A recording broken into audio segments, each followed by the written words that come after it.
ولقد ذرأنا لجهنم كثيرا من الجن والإنس لهم قلوب لا يفقهون بها ولهم أعين لا يبصرون بها ولهم آذان لا يسمعون بها أولئك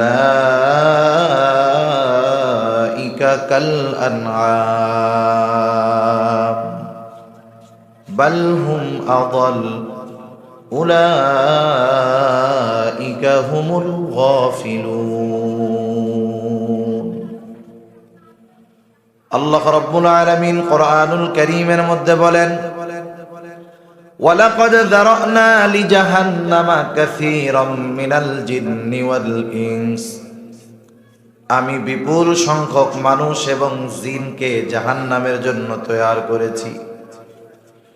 যেই সমস্ত মানুষ এবং জিন যাবে, তাদের জাহান্নামে যাবে, তাদের কোয়ালিফিকেশন কি, কোন কারণে তারা জাহান্নামী হবে?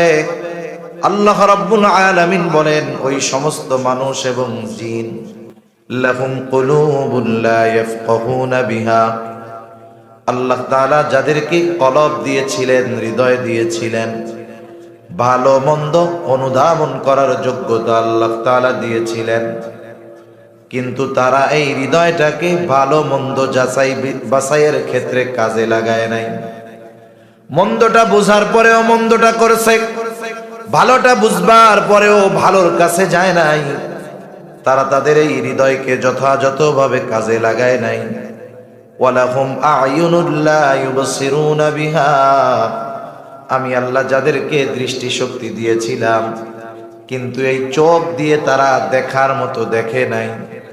ওয়ালাহুম আযানুন লা ইয়াসমাউনা বিহা, আমি আল্লাহ যাদেরকে শ্রবণ শক্তি দিয়েছিলাম, কিন্তু এই শ্রবণ শক্তিকে যারা কাজে লাগায় নাই, কান থাকার পরেও বাস্তবে ওই কানের ব্যবহার সে সঠিকভাবে করে নাই।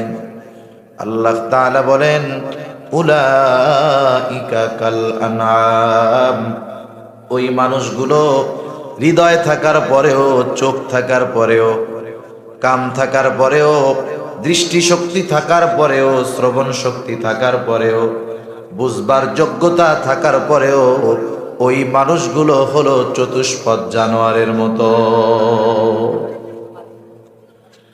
আল্লাহ সুবহানাহু ওয়া তাআলা প্রথমে বললেন উলাইকা কাল আনআম, এই মানুষগুলো চতুষ্পদ জানোয়ারের মতো। এরপরেই আল্লাহ তাআলা বলেন না বাল হুম আদল, বরং ওই চতুষ্পদ জানোয়ারের চাইতেও এরা নিকৃষ্ট। কেন? কারণ আল্লাহ তাআলা চার পায়া যত জন্তু আছে এদেরকে বুঝবার মতো যোগ্যতা দান করেন নাই। কোন গরুর ভালো মন্দ নির্ণয় করার যোগ্যতা নাই, কোন ছাগলের ভালো মন্দ নির্ণয় করার যোগ্যতা নাই। কোন কারো গরু যদি অপর আরেক মালিকের ক্ষেতের ফসল খেয়ে ফেলে, আপনি যদি গরুকে, ছাগলকে বারবার ওয়াজ করেন, গরুরে আমি হইলাম তোর মালিক, তোর যদি খিদা লাগে তাইলে আমার জমিন থেকে খাইস, কিন্তু খবরদার ওই পাশের জমিন থেকে খাবি না, কারণ ওই জমিনের মালিক আমি না। এই ওয়াজ কইরা আপনি যদি গরু ছাগলরে আদর কইরা বুঝান, বলেন তো আপনার এই দরদ মাখা নসিহত বুঝবার মতো যোগ্যতা আল্লাহ গরু ছাগলকে দিয়েছে নাকি? এই জন্য মানুষ যদি আরেকজনেরটা না বইলা খায় কবিরা গুনাহ হয়, কিন্তু গরু ছাগল যদি অন্যের জমিনের ফসল খেয়ে ফেলে, বলেন তো গরুর সগীরা গুনাহ হয় নাকি? কারণ হলো এটা যে খাইলে গুনাহ হবে এই যোগ্যতা বোঝার মতো শক্তি আল্লাহ গরুকে দেয় নাই। গরুও কিন্তু দেখে, গরু দেখে, কিন্তু মানুষের দেখার ওদের দেখার মধ্যে তফাৎ আছে। গরু ছাগল এইগুলারও শ্রবণ শক্তি আছে, কিন্তু ওই শ্রবণ শক্তি দিয়ে শব্দ শোনে কিন্তু বোঝে না। এই জন্য মানুষ আর চতুষ্পদ জানোয়ার কখনো এক হইতে পারে না। কিন্তু আল্লাহ তাআলা কেন মানুষকে এই চতুষ্পদ জানোয়ারের সাথে প্রথমে কম্পেয়ার করলেন, তুলনা করলেন, আর কেনই বা পরে বললেন না বরং ওদের চাইতেও এরা নিকৃষ্ট? মোট কথা হইল গরুকে ভালো মন্দ বুঝবার যোগ্যতা আল্লাহ দেয় নাই, চোখ দিয়ে কান দিয়ে ভালো মন্দ শ্রবণ এবং দেখার যোগ্যতা আল্লাহ দেয় নাই। কিন্তু আল্লাহ তাআলা মানুষকে এইটা দিয়েছে, মানুষ এইটা পাওয়ার পরেও কাজে লাগায় না। আর চতুষ্পদ জানোয়ারকে তো আল্লাহ তাআলা এইগুলো দেয়নি নাই। এই জন্য প্রথমে গরু ছাগল চতুষ্পদ জানোয়ারের সাথে তুলনা করার পরে আল্লাহ তাআলা বললেন না বালহুম আদল, বরং ওই ধরনের মানুষ যারা, তারা চতুষ্পদ জানোয়ারের চাইতেও নিকৃষ্ট। ওয়ালাবুল ইলমি ফরিদাতুন আলা কুল্লি মুসলিম। وقال تعالى في آية أخرى يا أيها الذين آمنوا قوا أنفسكم وأهليكم نارا وقودها الناس والحجارة عليها ملائكة غلاظ شداد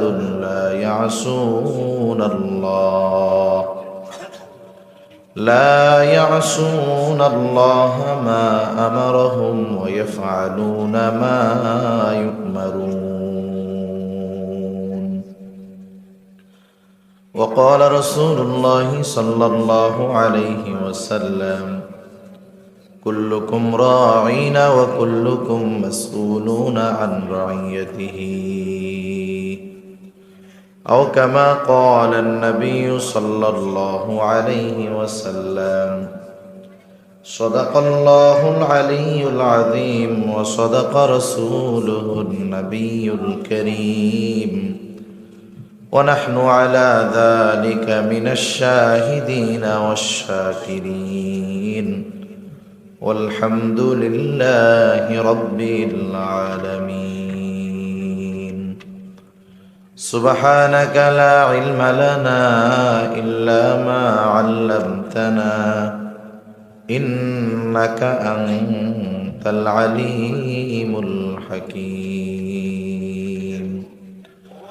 اللهم صل على محمد وعلى آل محمد كما صليت على إبراهيم وعلى آل إبراهيم إنك حميد مجيد. اللهم بارك على محمد وعلى آل محمد كما باركت على إبراهيم وعلى آل إبراهيم إنك حميد مجيد. আলহামদুলিল্লাহ। ঐতিহ্যবাহী মৌলভীবাজার জেলার অন্তর্গত রাজনগর থানাধীন করাইয়া ইমদাদিয়া মাদ্রাসার উদ্যোগে আয়োজিত ৭৬তম বার্ষিক ইসলামী মহাসম্মেলনের সম্মানিত শ্রদ্ধেয় সভাপতি মণ্ডলী, আমন্ত্রিত উলামায়ে কেরাম, সামনে উপস্থিত মুরব্বিয়ানে কেরাম, সমবয়সী যুবক বন্ধু, স্নেহের ছোট ভাই এবং পর্দার অন্তরালে অবস্থানরতা সম্মানিতা শ্রদ্ধা মা ও বোন, দয়াময় আল্লাহ রাব্বুল আলামিনের দরবারে অগণিত শুকর যে মহান মালিক আমাদের হায়াতে বরকত দিয়ে সুস্থ রেখে হাজারো মানুষের মধ্য থেকে যাচাই বাছাই করে হাদিসের ভাষায় এই জান্নাতের বাগানে আসার বসার তৌফিক যে মহান মানিব দান করেছেন, সে মহান মানিবকে খুশি করার জন্য মহব্বতের সাথে জবান খুলে অন্তর থেকে আমরা একবার কালিমাতুশ শুকর পাঠ করি, বলি আলহামদুলিল্লাহ। অগণিত দুরূদ ও সালাম সাইয়্যিদুল আম্বিয়া, আশরাফুল আম্বিয়া, খাতামুল আম্বিয়া, ইমামুল মুরসালিন, রহমাতুল লিল আলামিন মুহাম্মাদুর রাসূলুল্লাহ সাল্লাল্লাহু আলাইহি ওয়াসাল্লামের উপর। সম্মানিত উপস্থিতি, আল্লাহ সুবহানাহু ওয়া তাআলা আমাদেরকে খুব দুর্বল করে সৃষ্টি করেছেন। আল্লাহ তাআলা নিজেই কোরআনুল কারীমের মধ্যে বলেন, ওয়া খুলিকাল ইনসানু দাঈফা, মানুষকে খুব দুর্বল করে সৃষ্টি করা হয়েছে। আসলেই আমরা সৃষ্টিগত দিক দিয়ে অনেক দুর্বল। দৈহিক শক্তির দিক দিয়ে আমরা আমাদের চেনা জানা অনেক প্রাণীর চাইতেও দুর্বল। ভালো মানের একটা গরু, সবল গরু, দেখা যাবে ওই গরুটার গায়ে যেই শক্তি আছে, আমাদের মোটামুটি সুস্থ সবল একজন মানুষের গায়ে ওই পরিমাণ শক্তি নাই। আছে না এরকম? আমরা তো ঢাকা শহরে যখন কোরবানির সময় হয় দেখি যে এত বিশাল বিশাল গরু, 15-20 জন মিলে একটা গরুকে টেনে টেনে এক জায়গা থেকে আর এক জায়গায় নেয়। তাহলে দৈহিক শক্তির দিক দিয়ে আমরা দুর্বল, হজম শক্তির দিক দিয়েও আমরা দুর্বল। আমরা যখন খানা খাই, ভাতের চাউলটা যদি একটু সিদ্ধ কম হয়, একটু শক্ত শক্ত থাকে, দুপুরে যদি খাই, রাত হতে হতে পেটের মধ্যে খবর হয়ে যায়। ঠিক কিনা বলেন? অথচ দেখেন ছোট্ট প্রাণী বিড়াল কত মাছ চুরি করে খায়, কাঁচা মাছ, কাঁচা গোশত যদি কোনো প্রাণী খায়, এদের কখনো বদহজম হয় না, এদের ডাক্তারের কাছে যাওয়া লাগে না। তাহলে হজম শক্তির দিক দিয়েও আমরা দুর্বল, দৃষ্টিশক্তির দিক দিয়ে আমরা দুর্বল। রাতের আধারে আমরা চোখে দেখি না, কিন্তু অনেক প্রাণী আছে যারা রাতের আধারে আরো ভালো দেখে। বিড়াল, কুকুর, এই ধরনের যে প্রাণীগুলো আছে এরা রাতের বেলা চোখে ভালো দেখে। চামচিকা চিনেন তো, বাদুড় আর কি, এরা দিনে কিন্তু দেখেই না, এরা রাত্রে আরো ভালো দেখে। তাহলে দৃষ্টিশক্তির দিক দিয়েও অনেক প্রাণীর চাইতেও আমরা দুর্বল। আপনি যদি অন্যান্য প্রাণীর সাথে এই সব বিষয়ে কম্পেয়ার করি, তুলনা করি, দেখা যাবে আমাদের চতুর্মুখী দুর্বলতা আছে। এরপরেও আল্লাহ সুবহানাহু ওয়া তাআলা আমাদেরকে, এই দুর্বল মানুষদেরকে সৃষ্টির শ্রেষ্ঠ জীব হিসাবে অভিহিত করেছেন। আমাদের উপাধি আশরাফুল মাখলুকাত, সকল সৃষ্টির শ্রেষ্ঠ জীব। এখন কথা হলো, একটা মানুষ কখন শ্রেষ্ঠ হয়? সে যদি শক্তিশালী হয়, ক্ষমতাধর হয়, বাস্তবেই সে যে শ্রেষ্ঠ হয় তা না। আবার আরেকটা বিষয় বুঝবার দরকার আছে, যেই জিনিসটা যত দামি, ওই জিনিস যদি নষ্ট হয়, ওইটা তত মূল্যহীন, গন্ধ আর গান্দা হয়। ঠিক কিনা বলেন? বিরিয়ানি একটা খাবার আছে, শাহী খাবার, বিরিয়ানি শাহী খাবার। বলেন তো, বিরিয়ানি যদি কখনো পচে যায়, এই বিরিয়ানি কোনো প্রসেস করে খাওয়ার পদ্ধতি আছে? নাই, এটা একটা দুর্গন্ধ হয়ে যায়। কিন্তু সাধারণ সাদা ভাত, এটা যদি পচেও যায়, এটাকে পানি দিয়ে কয়েকবার ধোয়ার পরে মোটামুটি মরিচ টরিচ দিয়ে খাওয়া যায়। ঠিক কিনা বলেন? দেখেন, সাদা ভাত পচে যাওয়ার পরেও প্রসেস করে খাওয়া যায়, বিরিয়ানি পচলে খাওয়া যায় না। মানুষ এই রকম, সে যদি বাস্তবেই নিজের স্বকীয়তা ধরে রাখতে পারে আল্লাহ তাআলার হুকুম আহকাম মানার মাধ্যমে, তাইলে তার চাইতে ভালো আর কেউ নাই। কিন্তু এই মানুষটাই যদি আল্লাহর নাফরমানি করে, দিন থেকে বিচ্যুত হয়ে যায়, পথভ্রষ্ট হয়ে যায়, তাহলে এর চাইতে পচা, গান্ধা, নিকৃষ্ট আর কেউ নাই। এজন্য আল্লাহ সুবহানাহু ওয়া তাআলা কিছু মানুষকে চতুষ্পদ জানোয়ারের চাইতেও নিকৃষ্ট বলে অভিহিত করেছেন।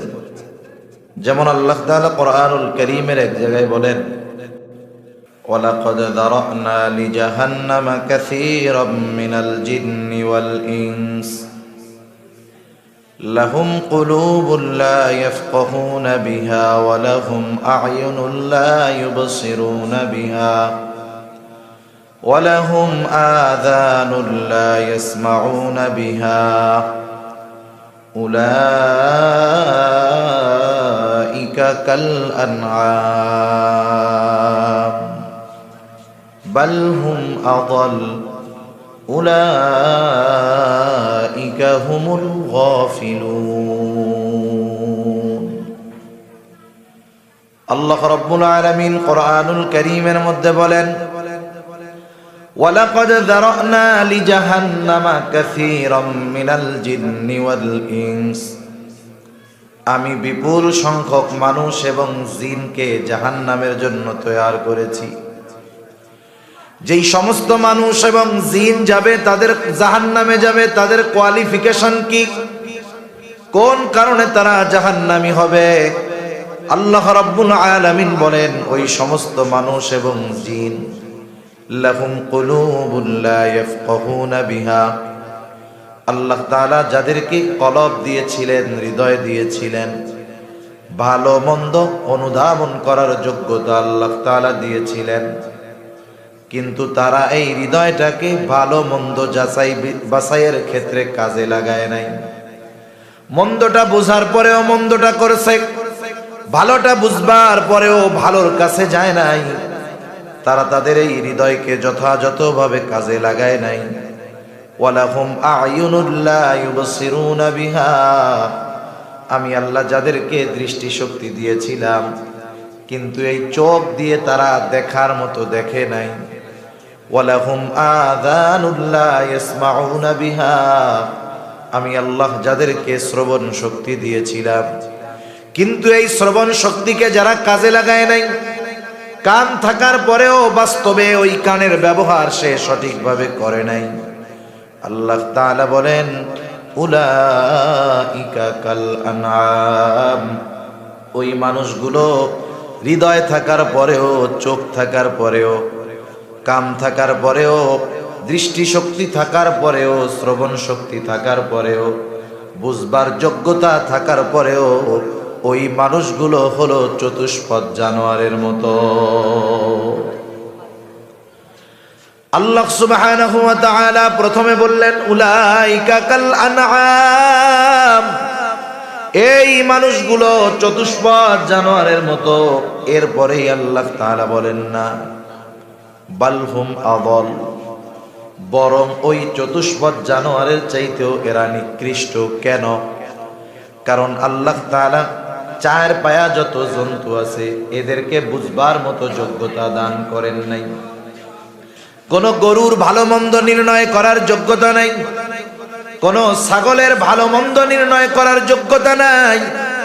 কোন কারো গরু যদি অপর আরেক মালিকের ক্ষেতের ফসল খেয়ে ফেলে, আপনি যদি গরুকে ছাগলকে বারবার ওয়াজ করেন, গরুরে আমি হইলাম তোর মালিক, তোর যদি খিদা লাগে তাইলে আমার জমিন থেকে খাইস, কিন্তু খবরদার ওই পাশের জমিন থেকে খাবি না, কারণ ওই জমিনের মালিক আমি না। এই ওয়াজ কইরা আপনি যদি গরু ছাগলরে আদর কইরা বুঝান, বলেন তো আপনার এই দরদ মাখা নসিহত বুঝবার মতো যোগ্যতা আল্লাহ গরু ছাগলকে দিয়েছে নাকি?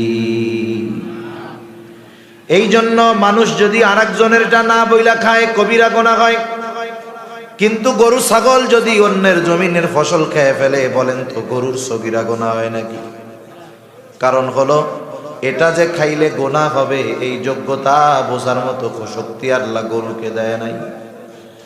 গরুও কিন্তু দেখে, গরু দেখে, কিন্তু মানুষের দেখার ওদের দেখার মধ্যে তফাৎ আছে।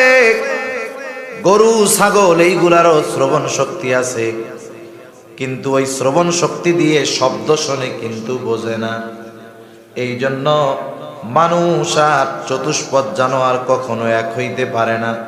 কিন্তু আল্লাহ তাআলা কেন মানুষকে এই চতুষ্পদ জানোয়ারের সাথে প্রথমে কম্পেয়ার করলেন, তুলনা করলেন, আর কেনই বা পরে বললেন না বরং ওদের চাইতেও এরা নিকৃষ্ট? মোট কথা হইল গরুকে ভালো মন্দ বুঝবার যোগ্যতা আল্লাহ দেয় নাই, চোখ দিয়ে কান দিয়ে ভালো মন্দ শ্রবণ এবং দেখার যোগ্যতা আল্লাহ দেয় নাই। কিন্তু আল্লাহ তাআলা মানুষকে এইটা দিয়েছে, মানুষ এইটা পাওয়ার পরেও কাজে লাগায় না। আর চতুষ্পদ জানোয়ারকে তো আল্লাহ তাআলা এইগুলো দেয়নি নাই।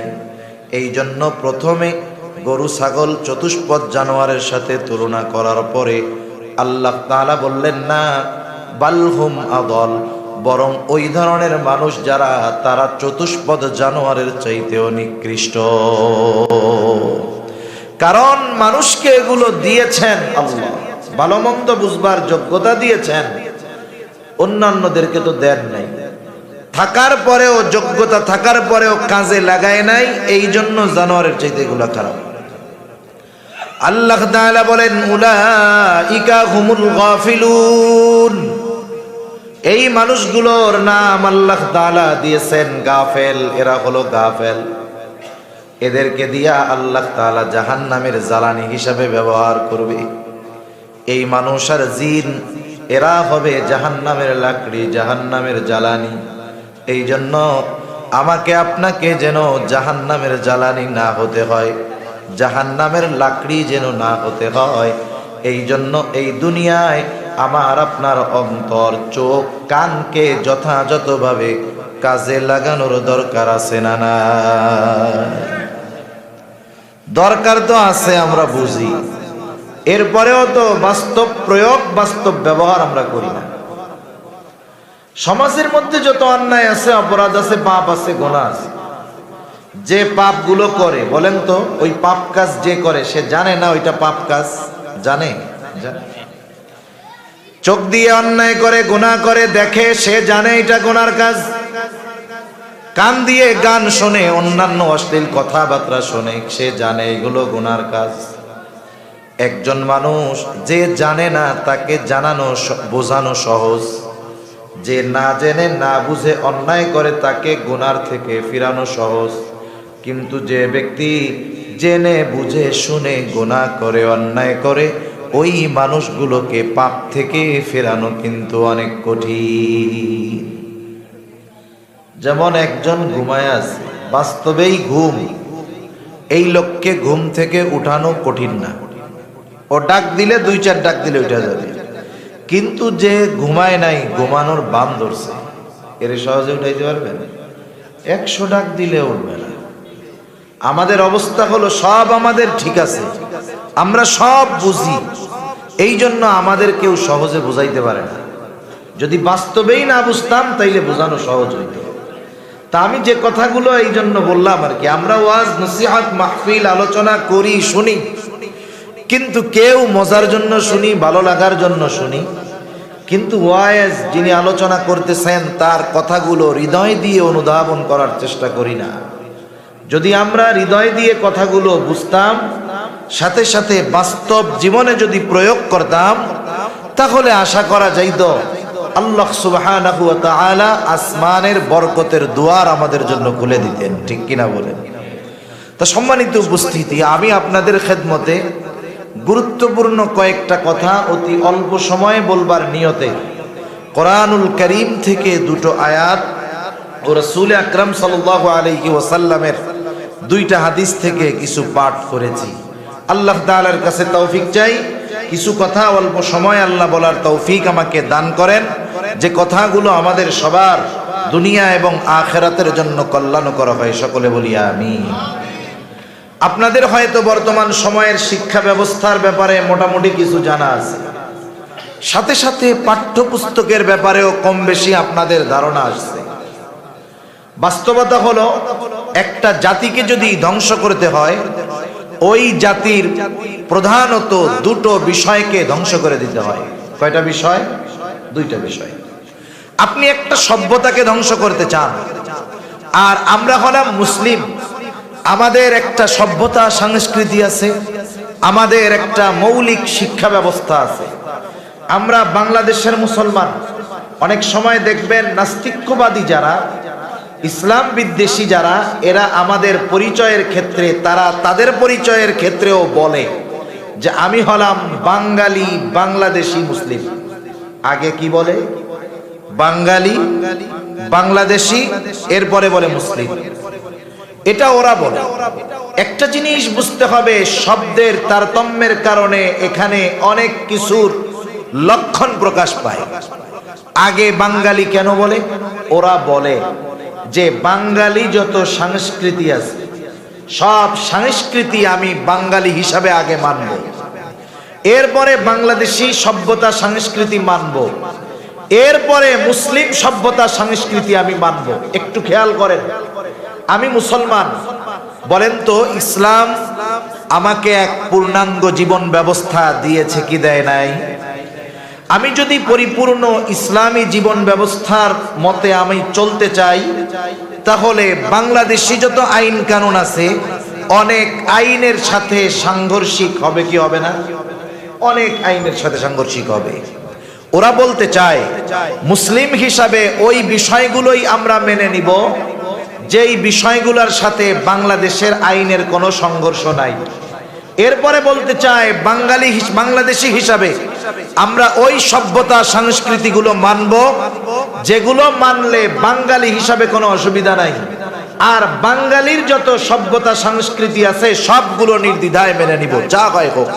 এখন বলেন, বাঙালি কি শুধু বাংলাদেশেই আছে নাকি ভারতেও আছে? একটু যে কথা বলেন, ভারতে আছে না নাই? আছে।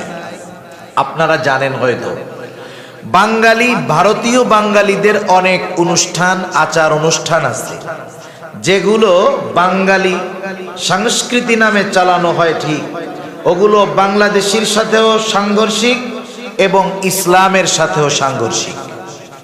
আপনি যদি পরিপূর্ণ বাঙালি হতে চান তাহলে অনেক হিন্দুয়ানি রীতি প্রথা আপনাকে মেনে চলতে হবে। এগুলো অনেক রীতিনীতি প্রথা আছে, যেমন পৌষ সংক্রান্ত একটা অনুষ্ঠান কিছুদিন আগে ঢাকাতে হয়েছে, পালন হয়েছে সাকরাইন উৎসব। আমি এটার নাম আগে ওইরকম শুনি নাই। এটা পৌষ সংক্রান্ত একটা উৎসব।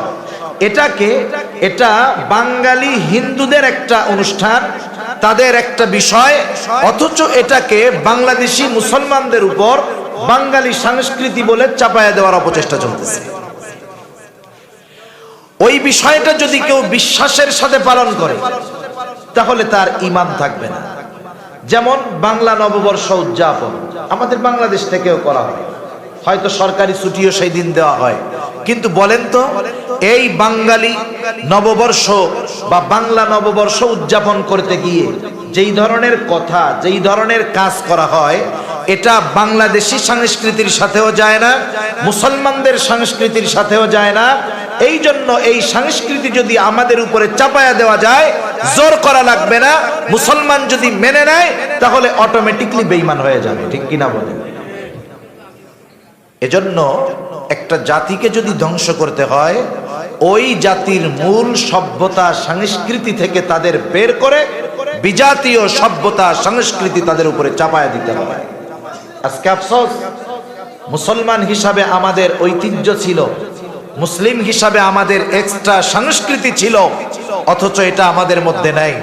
আমাদের মধ্যে কিছু হিন্দুয়ানা সভ্যতা সংস্কৃতি এবং কিছু ইউরোপ আমেরিকান সভ্যতা সংস্কৃতি চাপায়া দিয়ে বোতলে মুসলমান, ভেতরে মদ ভরে দেওয়া হচ্ছে, ঠিক কিনা বলেন? বোতলের উপরে লেবেল লাগানো, এটা হালাল, এটা দুধ, এটা খুব ভালো জিনিস, কিন্তু ভেতরে ভরা হারাম জিনিস। এখন বলেন, লেভেলে যত থাক, নামে মুসলমান হোক, লেবাসে মুসলমানের মতো দেখা যাক, কিন্তু তার আকীদা বিশ্বাস যদি ইসলামের সাথে সাংঘর্ষিক হয়, বলেন তো ওই মুসলমানের কোনো দাম আছে নাকি?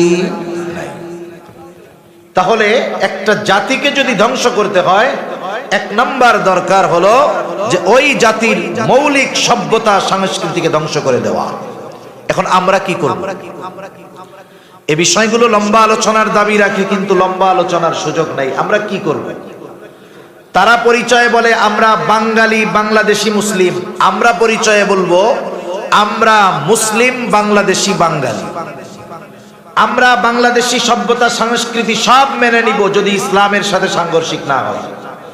বাঙালি সভ্যতা সংস্কৃতি সব মানব যদি ইসলামের সাথে সাংঘর্ষিক না হয়। কিন্তু ইসলামের সাথে যেই বিষয়টা সাংঘর্ষিক হবে, এটা বাংলাদেশি সংস্কৃতি হলেও আমি মানব না, বাঙালি সংস্কৃতি হলেও মানব না, কারণ সর্বক্ষেত্রে আমাকে আমার দিন ইসলামকে প্রাধান্য দিতে হবে, ঠিক কিনা বলেন? মূলত এখানেই আমরা ধরা পড়ে যাই, এখানেই আমাদের অনেক সরল মনা মুসলমান ধরা পড়ে যায়। সে আগে নিজের পরিচয় দিতে চায় বাঙালি, এরপরে বলতে চায় বাংলাদেশি, এরপরে বলতে চায় যে আমি মুসলিম।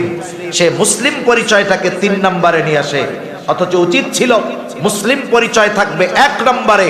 আমার মুসলমানিত্ব, ঈমান যেই কাজে ঠিক থাকবে সেটা আমি করতে রাজি, যেই কাজ করলে আমার মুসলমানিত্ব, ঈমান ঠিক থাকবে না, ওই কাজ জীবন গেলেও আমরা করব না, ঠিক কিনা বলেন?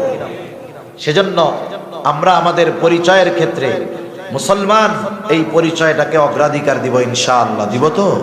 এখন আপনি এই উসুলে গোটা জীবন চালান। মনে করেন আমি একটা এক্সাম্পল দিই, আপনি মুসলমান, বাংলাদেশি, বাঙালি, বিবাহ শাদীর ক্ষেত্রে বাংলাদেশি কিছু সংস্কৃতি আছে, বাঙালি কিছু সংস্কৃতি আছে। বাঙালি বলতে ভারতীয় হতে পারে, বাংলাদেশীয় হতে পারে, পুরা বাংলার হিসাব ধরেন। এখন আপনি বিবাহে অনুষ্ঠানে আনন্দ আয়োজন করবেন, প্রথম পরিচয় মুসলমান, আপনি এখন ওই কাজগুলোই করতে পারবেন যেই কাজগুলো ইসলামের সাথে সাংঘর্ষিক নয়। এই উসুলের উপরে যদি আপনি আপনার আচার অনুষ্ঠান, সামাজিক, রাজনৈতিক, রাষ্ট্রীয়, পারিবারিক জীবন অতিবাহিত করেন, দেখবেন অমুসলিম কার্যকলাপ আপনার মধ্যে ঢুকতে পারবে না। আপনি যখন হিসাব করবেন আমার বিবাহ অনুষ্ঠানে বা আমার আত্মীয় স্বজনের বিবাহ অনুষ্ঠানে গায়ে হলুদ, আপনাদের দেশে আছে এটা, এই গায়ে হলুদের অনুষ্ঠান দিবেন, আপনি একটু খোঁজ নেন যে এটা কি ইসলামের সাথে যায় কিনা, এটা কি আসলে ইসলামের সাথে সম্পৃক্ত কিনা।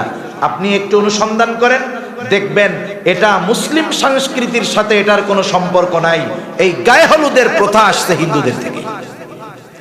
এখন আপনি মুসলিম, প্রথম পরিচয় মুসলিম, তাহলে এই অনুষ্ঠানটা করতে গেলে মুসলমানিত্ব নিচে পড়ে যায়। যেহেতু আমি মুসলিম, এই কাজ করলে মুসলমানিত্ব নিচে পড়ে যায়, আমি এই কাজ লাথি মেরে সরাইয়া দিব, ঠিক কিনা বলেন? এভাবে প্রত্যেকটা কর্মের ক্ষেত্রে নিজের পরিচয় মুসলমানিত্বকে প্রাধান্য দিয়ে যদি করেন, তাহলে বিজাতীয় সভ্যতা, সংস্কৃতি আমাকে আপনাকে আশা করা যায় গ্রাস করতে পারবে না। 2 নম্বর, একটা জাতিকে ধ্বংস করতে হলে ওই জাতির শিক্ষা ব্যবস্থাকে বিকৃতি করে দিতে হয়। আফসোসের ব্যাপার, আজকে এই 92% মুসলমানের দেশে, যেখানে স্কুল কলেজে, প্রাইমারি বলেন আর যাই বলেন, হাই স্কুল বলেন আর কলেজ বলেন, সব জায়গায় 92% মুসলমানের সন্তানেরা লেখাপড়া করে, ওই সব জায়গায়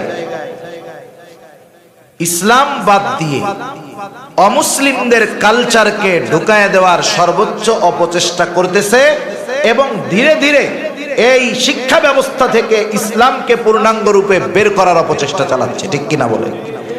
আপনারা যখন বই দেওয়া হয়েছে ক্লাস 3 ধর্ম বই, আমরাও প্রাইমারি স্কুলে পড়েছি, আপনারাও পড়ছেন।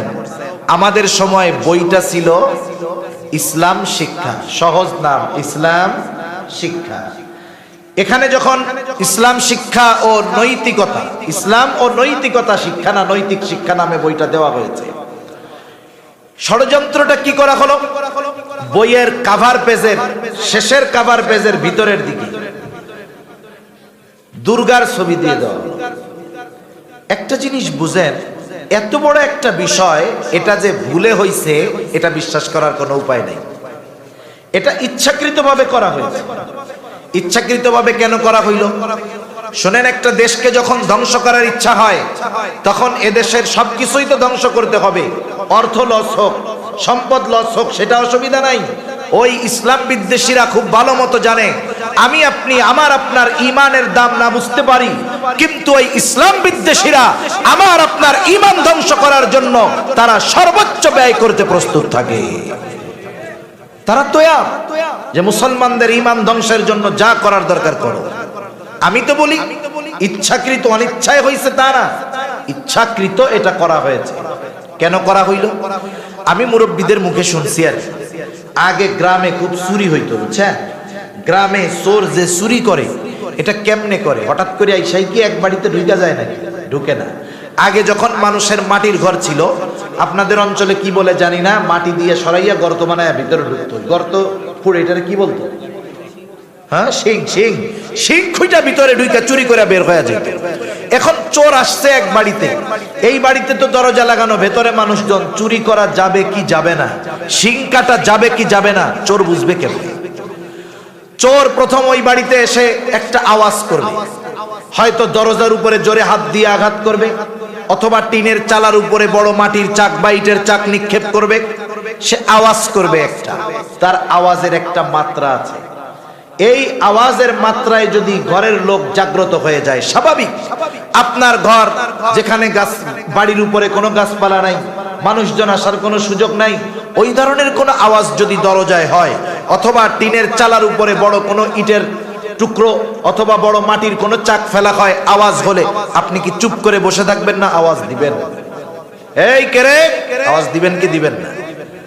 এখন ও 1-2 বার এই আওয়াজ করে, যখন দেখে এই আওয়াজে ঘরের থেকে কোনো আওয়াজ আসে না, প্রতি উত্তর নাই, চোর তখন বুঝতে পারে তাইলে এই বাড়িতে আজকে কাজ চালানো যাবে। এইবার সে শিং কাটতো, ঘরে ঢুকতো, ওই আওয়াজ, ওই মাত্রার আওয়াজ, যেহেতু ঘরের লোক জাগে নাই, বাকি যে আমল সে করবে ওই আওয়াজের চাইতে নিচু আওয়াজ হবে। সুতরাং আশা করা যায় ঘরের লোকের ঘুম আর ভাঙবে না।